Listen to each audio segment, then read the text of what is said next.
Hello guys, welcome to MMA India 365 and this is the recap and my reaction to UFC 310. First fight Bryce Mitchell versus Kron Gracie. जैसा कि हमने predict किया था कि भाई crown Gracy की जो इनएक्टिविटी है ऑक्टागोन में प्लस लो फाइट आईक्यू, वही बात सच निकल के आई है। ब्राइस मिचेल जिसकी रेसलिंग उससे काफ़ी काफ़ी ज़्यादा सुपीरियर है, क्रोन ग्रेसी जिसकी बीजेजे अच्छी है, वो फर्स्ट राउंड से ही क्या कर रहा था, फर्स्ट राउंड से ही वो गार्ड जंप कर रहा था। फर्स्ट राउंड इतना बोरिंग कर दिया उसने, सेकंड राउंड में उसने कुछ सबमिशन अटेम्प्ट किए, लेकिन ब्राइस मिचेल रेसलर है भाई, वो तेरे से ज़्यादा पावरफुल है, वो ऊपर है, तो रेसलर की वो फेवरेबल पोजीशन है भाई, तू कैसे ही उसको सबमिट करेगा यार।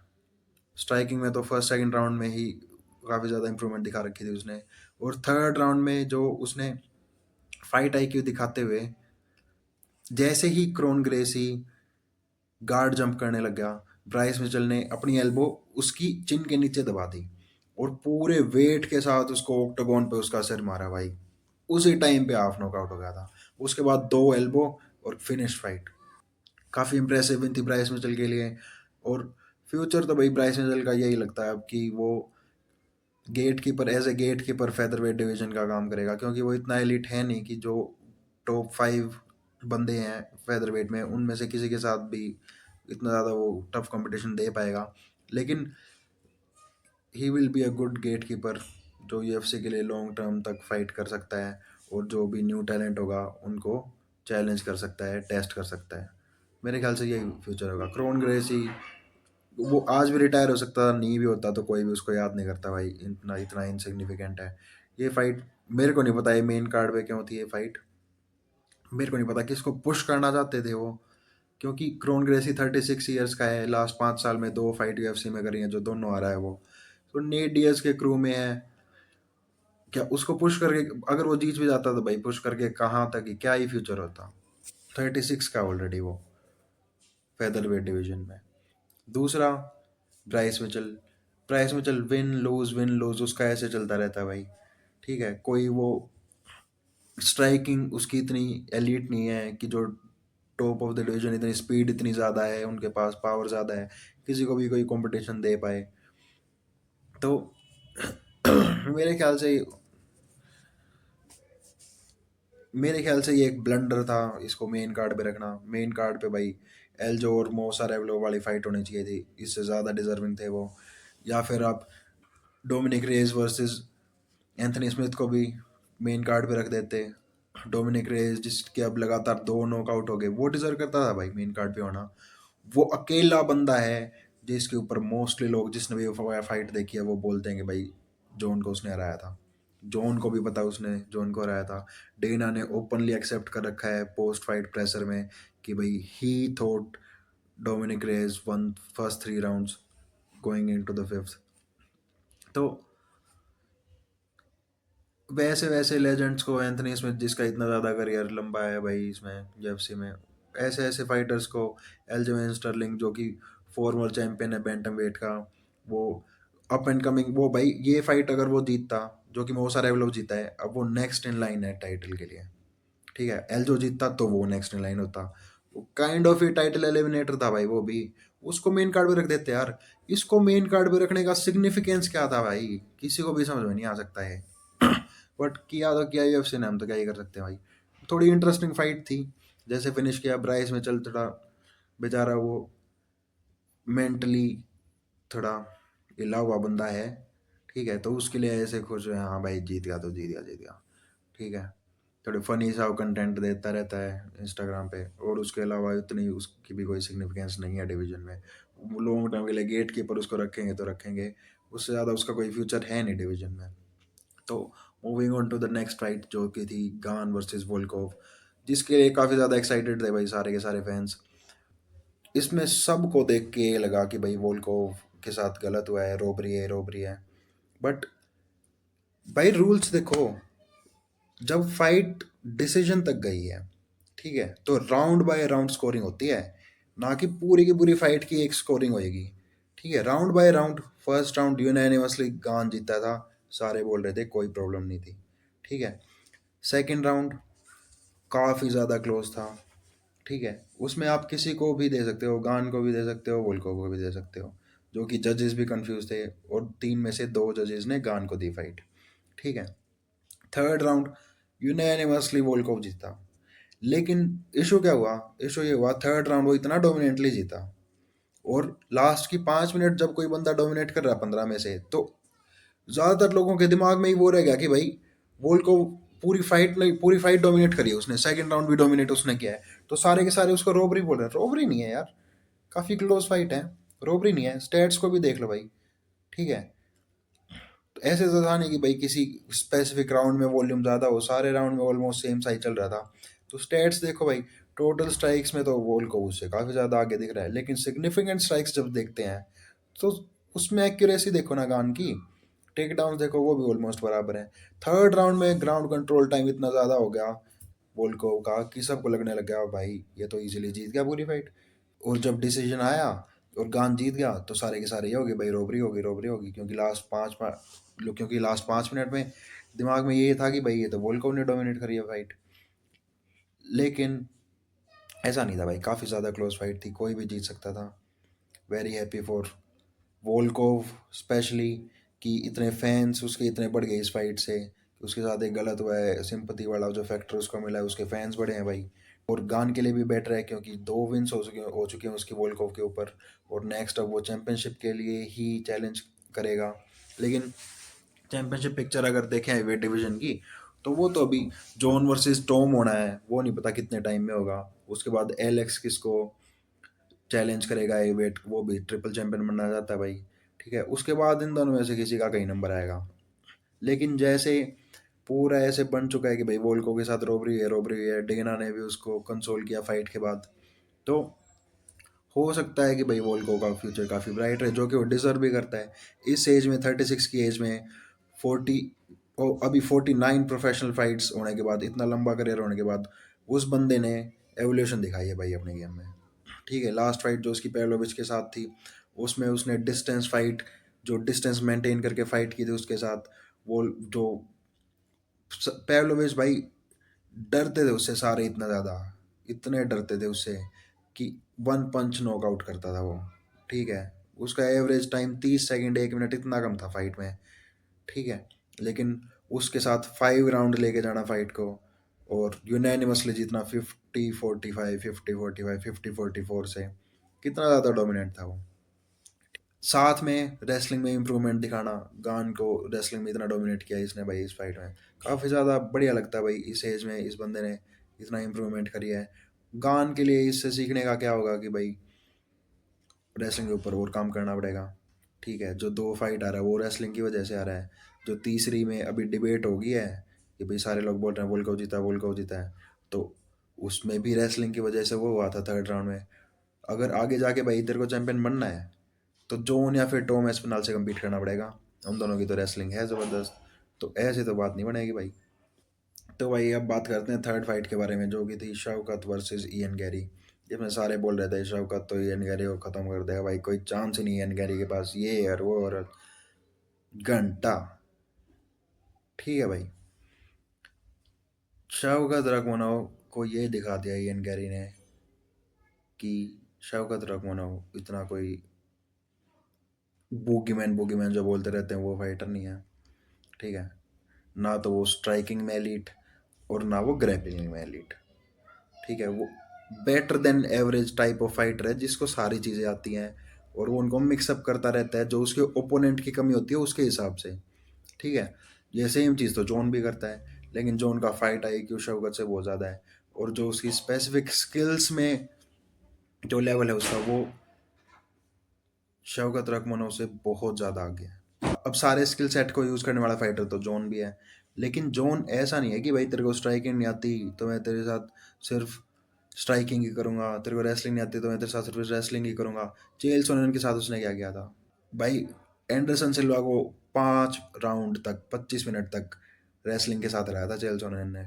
ठीक है, उस बंदे के साथ 1 राउंड तक खींच खींच के रेसलिंग में, खींच खींच के रेसलिंग में खत्म कर दिया भाई। वो है जॉन जोन्स। वो शौकत क्या करता है भाई, जो उसके ओपोनेंट की वीकनेस होती है उसको उसके अगेंस्ट यूज करता है। ठीक है, तो सारे जो उसको बुगमैन बोल रहे थे वैसा नहीं है। अब सबको दिख गया कि भाई जो टॉप ऑफ द गेम पे हैं, कमारू, लियोन, गिलबर्ट बर्न्स भी, क्योंकि वो उसके पास भी दोनों स्किल सेट हैं, ठीक है, और बिलाल, वो तो चैंपियन है भाई, ठीक है। ऐसे ऐसे लोगों के अगेंस्ट शौकत compete करने लायक नहीं है, क्योंकि सबको पता है भाई नेक्स्ट उसकी टाइटल फाइट तो होनी है। लेकिन अगर आज उसकी टाइटल फाइट होती भाई, ये सोचो तुम लोग, अगर उसकी आज उसकी टाइटल फाइट होती इस स्किल सेट के साथ, बिलाल के सामने वो रुक भी पाता यार? बिलाल उसका क्या हाल करता, खींच खींच के उसको 5 राउंड तक रेसलिंग में। और स्ट्राइकिंग, बिलाल की स्ट्राइकिंग भाई, लियोन लियोन को प्रेशर के साथ इतनी ऐसी तैसी कर दी थी लियोन की कि लियोन स्ट्राइक नहीं कर पाया था बिलाल के साथ। और ये क्या ही करेगा यार, ठीक है। और पहले 2 राउंड्स में क्या हुआ? पहले 2 राउंड्स में सिर्फ क्लिंच वर्क। भाई क्लिंच तूने कर रखा है, कुछ कुछ कर तो उसमें, क्लिंच में भी कोई डैमेज तो कर, बस पकड़ रखा है और बार बार भाई ऐसे अटेम्प्ट कर रहा है कि भाई टेक डाउन हो जाए, टेक डाउन हो जाए अपर बॉडी से। स्टैट्स देखो, 2 में से 10 टेक डाउन सक्सेसफुल हुए थे सिर्फ शौकत रखमनोव के, और उन 10 में से 8 थे पहले 3 राउंड में, जो कि वो अपर बॉडी के ऊपर काम करते हुए कोशिश कर रहा था। फिर थर्ड राउंड के लास्ट में उसने शुरुआत करी सिंगल लेग डबल लेग, शुरुआत कर सिंगल लेग डबल लेग करने की, ठीक है। वहां से टेक डाउन उसके शुरू हुए हैं, दूर उसके बाद भी 2 ही हो पाए हैं बस, ठीक है। स्ट्राइकिंग में देख लो कितना पीछे है इयन गैरी से। ये आज शौकत सिर्फ क्यों जीता है? जो सेम बात लास्ट फाइट की थी सिरिल गान और एलेक्जेंडर वोल्को वाली, आज शौकत सिर्फ इसलिए जीता भाई क्योंकि राउंड बाय राउंड स्कोरिंग होती है, ठीक है। नहीं तो किसी भी एस्पेक्ट में देख सकते हो इयन गैरी जीता है। इयन गैरी जिसकी इतनी बेइज्जती हो रखी थी भाई पूरे के पूरे यूएफसी फैंस में कि कक है वो, उसकी वाइफ के एक्स हस्बैंड का नाम ले रखा उसने, आज इस फाइट के साथ उसने इतने ज़्यादा फैंस बढ़ा लिए भाई अपने, ठीक है। और शौकत, भाई शौकत की ये सिर्फ डिक राइडिंग कर रहे हैं भाई तुम लोग की बैंड, कुछ भी कर देगा इसको, कोई हरा नहीं सकता। नेक्स्ट फाइट बिलाल के साथ जो होगी उसमें देखना बिलाल इसका क्या हाल करेगा, ठीक है। एवरेज फाइटर है और कुछ भी नहीं है। इसकी फाइट तुम देखना वंडर बॉय के साथ, वंडर बॉय, भाई वंडर बॉय के साथ एक भी स्ट्राइक नहीं करी थी इसने, direct takedown takedown takedown takedown takedown. तो भाई कंप्लीट फाइटर बनना है तेरे को, है जो तेरे को सारी चीज़ों में काम करना पड़ेगा भाई।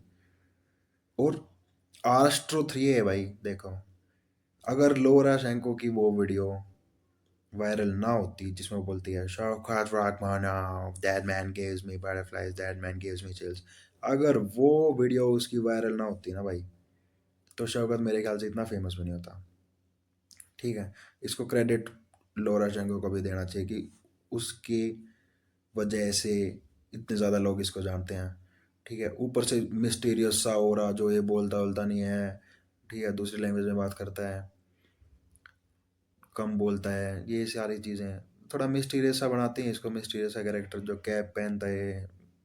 ले- लेकिन उन सारी चीज़ों ने भी जो हेल्प किया इसके फेमस होने पे, उसके पीछे भी भाई लोरा शैंको की वो जो वीडियो क्लिप है, उसका बहुत बड़ा हाथ है भाई, ठीक है। उसके बाद ये सारी चीज़ें इसकी वो होने लगी थी कि भाई रील्स में फेमस हो गया ज़्यादा, बाकी वीडियोस में इसको मेंशन करने लग गए लोराचेंको की वजह से। लेकिन स्किल सेट इसका इतना कोई एलिट नहीं है कि ये बिलाल को कोई भी कंपटीशन दे पाएगा मेरे ख्याल से। बहुत इजी फाइट होगी बिलाल के लिए मेरे ख्याल से। अगर आज बिलाल के साथ इसकी फाइट होती तो आज ये बच गया कि इसकी आज फिनिशिंग स्ट्रीक खत्म हुई है, नहीं तो आज इसकी विनिंग स्ट्रीक भी खत्म हो जाती भाई मेरे ख्याल से तो, ठीक है। एवरेज, दोनों एवरेज फाइटर हैं, दोनों ने सिर्फ ये एक्सपोज किया है कि सब, ईएन का तो बाकियों को थोड़ा लगता था पहले भी कि एवरेज फाइटर है, लेकिन ईएन ने आज ये भी एक्सपोज करवा दिया कि शौकत भी एवरेज फाइटर है, ठीक है। तो हो सकता है ज़्यादातर लोग इससे अग्री ना करें, बट यही ट्रुथ है भाई, तुम ध्यान से सोचोगे तो यही ट्रुथ है, ठीक है। Moving on to the final fight, Pantoja भाई चैंपियन बंदा पैर, और सारे चाह रहे थे कि ये हार जाए हार जाए। क्यों चाह रहे थे भाई सारे ये हार जाए? क्योंकि कंपनी के लिए बंदा ठीक नहीं है भाई। वो ठीक क्यों नहीं है भाई? ठीक है इसलिए नहीं है, सेम रीज़न जिस वजह से डिमिट्रियस जॉनसन ठीक नहीं था। टॉप 10 बंद, जो टॉप 10 है इसके डिवीजन के, उसमें 9 विन्स हैं इसकी, 9, ठीक है, जो नंबर 1 पे बंदा उसको 3 बार हरा रखा है, जो नंबर 2 पे है उसको 2 बार हरा रखा है। भाई इसको चैलेंज कौन करेगा? इसको चैलेंज करने के लिए ये जापान से लेके आए यूएफसी वाले कि भाई ये इसको हरा दे, ठीक है, ये हार जाए और जापान में भी थोड़ी फैन फॉलोइंग बढ़ जाए, वहाँ पे भी फैलना यूएफसी को, ठीक है। लेकिन बिजनेस के लिए बढ़िया नहीं है भाई, किसी से हार ही नहीं रहा ये, कोई कंपटीशन इसके सामने आ ही नहीं रहा। ऊपर से डिवीजन इतना वो छोटा हो गया, 125 वेट डिवीजन, कि भाई लोग इससे इतने टेम्प्ट नहीं होते हैं, ठीक है। लोग जो हैवी वेट डिवीजन टाइप के होते हैं उनसे ज़्यादा टेम्प्ट होते हैं। इस डिवीजन के बंदे इतने स्किल्स डेवलप करते हैं यार, इतनी स्पीड होती है, इतना इतना हार्डवर्क और ही शायद किसी डिवीजन के बंदे करते होंगे। डीजे के साथ सेम प्रॉब्लम थी, इसलिए डीजे को यूएफसी ने ट्रेड किया था और बेन एस्क्रेन को लेके आए थे। लेकिन अब बीच में कुछ साल तो इंटरेस्टिंग रहा था डिवीजन, जब फिगरेड और मरेनो की फाइट हो रही थी बार बार, वो सारी चीज़ें एक्सचेंज हो रही थी बेल्ट। लेकिन फिर से भाई एक बंदे के पास आके फंस गई है बेल्ट, और किसी के बस की नहीं है इससे बेल्ट लेना अब, ठीक है। तो क्या किया था यूएफसी ने? यूएफसी एक ऐसा भाई बिल्कुल नॉकआउट आर्टिस्ट लेके आए जापान से कि भाई हाँ ये तो हराएगा ही हराएगा भाई, इतना हाइप कर दिया इसको, इतना हाइप कर दिया, इतने बिल्कुल ऐसा कर दिया कि भाई पेंटो जॉब तो हार ही जाएगा, ठीक है। सारी मीडिया अटेंशन ऐसा कुरा को मिल रही थी। और फिर एंट्री मारी पेंटोजा ने मैनी मैन पे बाय 50 सेंट, क्योंकि सारे के सारे इसके अगेंस्ट थे भाई, सारे के सारे अगेंस्ट थे इसके, सारे चाह रहे थे कि हार जाए हार जाए। बट फर्स्ट राउंड स्ट्राइकिंग पूरी, स्ट्राइकिंग अगर स्टेट्स देखोगे तो भाई डबल इससे ज़्यादा, ठीक है, इससे ज़्यादा डबल, नीज जैब्स हुक्स भाई, और इतना फास्ट इतना पावरफुल। साइज डिफरेंस देखना, तुम फाइट देखोगे ना, साइज डिफरेंस एविडेंट है इन दोनों में, क्योंकि 135 वेट का चैंपियन था आसाकुरा, उसको लेके आए थे इसको हराने के लिए, नॉकआउट आर्टिस्ट को, और नॉकआउट नहीं कर पाए पहले राउंड में तो पिटाए, ठीक है। सेकंड राउंड में फिर दिखाया पेंटोजा ने जो अपना एलीट गेम है जुजित्सु का वो, और भाई तभी फाइट खत्म हो गई थी भाई। वो डीजे की क्लिप है ना जिसमें वो अपने अपोनेंट को जर्मन सुप्लेक्स मारते हुए मिड एयर में पकड़ के और आर्म बार लगा देता है, वैसा वैसा ही भाई ये इसके साइड में था पेंटोजा आसाकुरा के, एकदम से दोनों नीचे जाने लग गए। तो मिड में ही जब इसको पता नहीं चला आसाकुरा के कि चल क्या रहा है, उसी टाइम पे बॉडी ट्रायंगल लगाया और 5 सेकंड के अंदर अंदर रियर नेकेड चोक, और इतना टाइट भाई, इतना टाइट या कुछ करने पाया भाई, ठीक है।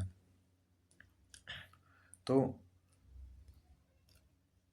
आई थिंक इट्स टाइम कि भाई पेंटोजा को जो पाउंड फॉर पाउंड रैंकिंग है उसमें सीरियसली कंसिडर करना चाहिए, कि फिलहाल वो 11th प्लेस पे है। लेट्स सी ट्यूसडे को रिस्पेक्ट करके उसको ढंग के प्लेस पे रखते हैं, नहीं मेरे ख्याल से वो टॉप 5 डिजर्व करता है, टॉप 5 नहीं तो एटलीस्ट 6 या 7 पे तो उसको रखना ही चाहिए भाई, ठीक है। ये डिसरिस्पेक्ट सही नहीं है। और इतना स्मार्ट मूव किया पेंटोजा ने फाइट के बाद कि भाई अब मेरे पास और कोई ओपोनेंट तो है नहीं, तो जो पहले इस डिवीजन का गोट था और जो आर्गेबली ओवरऑल एमएमए में भी उसको वन ऑफ द गोड्स मानते हैं डीजे, उसको दोबारा चैलेंज किया कि भाई you have to come back, if you say you are the god then come fight me. लेकिन इसके चांसेस ऑलमोस्ट ना के बराबर है भाई, क्योंकि डेना हेट्स डीजे, और डीजे ने भी रिसेंटली कुछ वीडियोस बना रखी हैं डेना के अगेंस्ट, तो मेरे को तो बहुत कम चांसेस लगते हैं कि भाई वो वापस उसको ऑफर करे भी कि यूएफसी वापस आने के लिए, ठीक है। अब बस ये होप करेंगे भाई ऐसे ही रैंडम बंदे, ठीक है, जैसे स्टीव अर्सक था लास्ट फाइट में, ऐसे ही रैंडम बंदे ला लगे, हाँ कोई ना कोई तो शायद कभी हरा ही दे पेंटोजा को, बस यही चलेगा भाई, और तो कोई चैलेंज कर नहीं सकता इसको, ठीक है। या फिर ये हो जाएगी भाई ब्रेंडन रॉयवाल ग्राउंड गेम अपना इतना ज़्यादा बेटर कर ले आने वाले 1 डेढ़ साल में कि वो कुछ इसको चैलेंज कर पाए, लेकिन इतना इतना जल्दी एवोल्यूशन होना मुश्किल है भाई। स्ट्राइकिंग उसकी बहुत ज़्यादा बढ़िया है, लेकिन स्ट्राइकिंग वो इससे बेटर है, लेकिन उसका ग्राउंड गेम वीक है भाई। दोनों फाइट जो हुई है, दोनों फाइट में ये हाल किया पेंटोजा ने, उसको उठना ही नहीं दिया, पूरी बोरिंग फाइट बना के रख दी वैसे तो 5 5 राउंड तक। बट अब ये थोड़ी ना कोई याद रखता है कि भाई बोरिंग फाइट थी, ये था वो था, सारे ये याद रखते हैं भाई जीता कौन था, चैंपियन कौन आज के टाइम पे, सारे ये याद रखते हैं चैंपियन पेंटोजा है, ठीक है। You have to do anything to win, जो कि थोड़ी देर पहले मैंने ये बोला था कि भाई शौकत रखमनोव ऐसे करता है, उसके बारे में मैंने इसको गलत वे में बोला था, लेकिन वो इतने एलीट लेवल का नहीं है, कि चैंपियन बने वो, और ये नेक्स्ट फाइट में एक्सपोज भी हो जाएगा। पेंटोजा हर एक चीज़ में एलीट लेवल का है, जॉन जोन्स भी। तो वहाँ पे ये चीज़ें एक्सेप्टेबल हैं। लेकिन ऐसे नहीं कि आप एवरेज से हो और किसी रैंडम क्लिप की वजह से आप इतने फेमस हो जाओ, फिर उसके बाद भाई एक्सपोज हो जाओ, उसके बाद लोगों को लगे इसको तो वैसे ही हाइप ट्रेन कर रखी थी भाई इसकी तो। Those are my views on the UFC 310. So it's the conversation after the conversation in the comment section. So see you guys in the next video.